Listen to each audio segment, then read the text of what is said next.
against the Super Bowl, nor would anyone go up against the Super Bowl.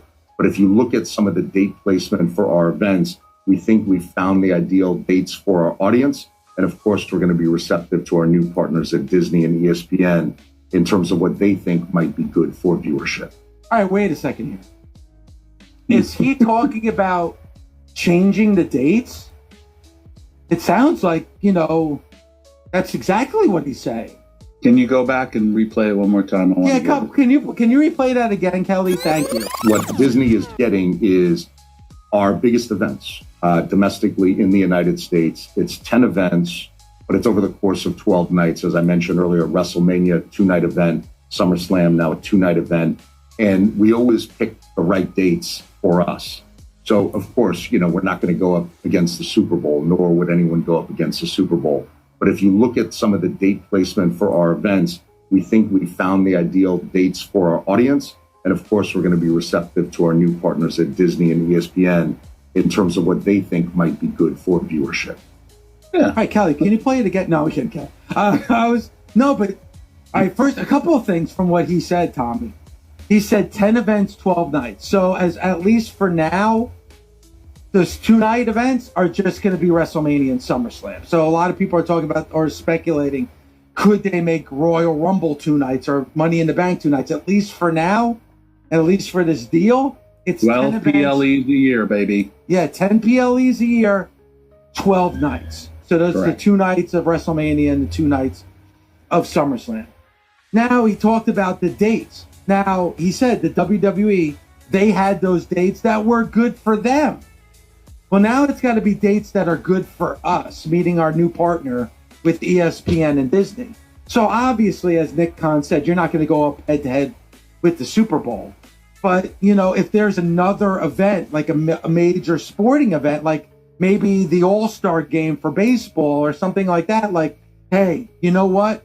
ESPN covers that, so we don't want to put a PLE the same night as the All-Star game or something like that. Like, maybe even like with SummerSlam, SummerSlam is going head to head with like, I don't know, maybe a big NFL like training camp or preseason games.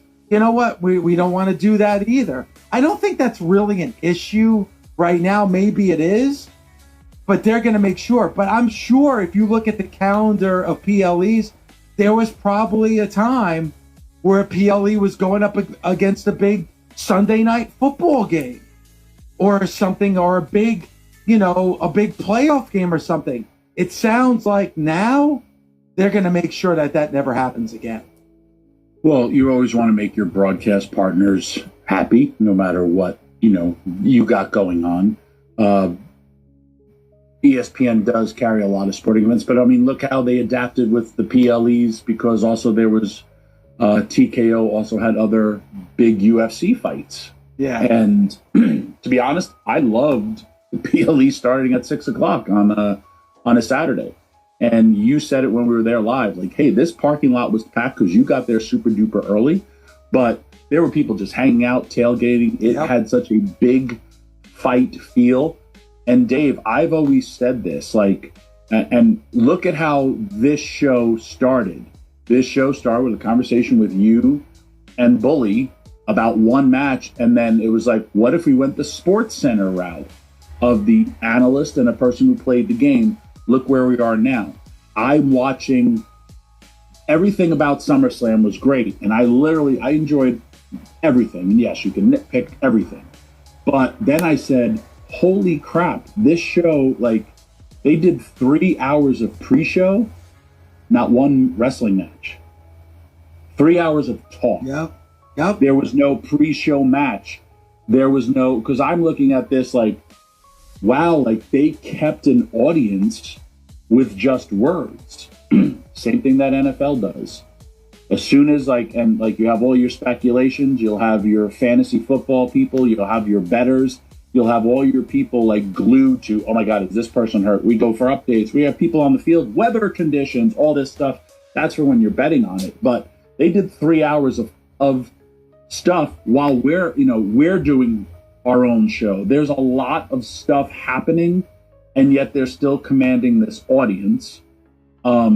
Well, and I literally was just like, wow, because hey, TNA, you're there. We do a pre-show, but during our pre-show, we're also giving the fans in attendance that are filing in 3 matches, sometimes 2, but for 3, it also helped us get players on the field. That could be a game changer for wrestling companies. AEW did 6 hours of pure wrestling. These are just different. And if you're looking to be, well, this is why we're different. Hey, here's how we're different, because we're actually doing this instead of doing this. So it's in it, but they've literally taken, I also feel, the UFC model and the Sportscenter model and have applied it to their television program. Rights marketplace, I think, to any reasonable person looking at it, has sort of become reflective, relatively speaking, of course, of the U.S. economy, where the upper tier products continue to go up. The premium content continues to get premium pricing.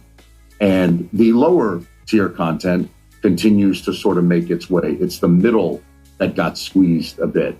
And fortunately for WWE and our shareholders and our fans, we're not in the middle. So it's a significant step up.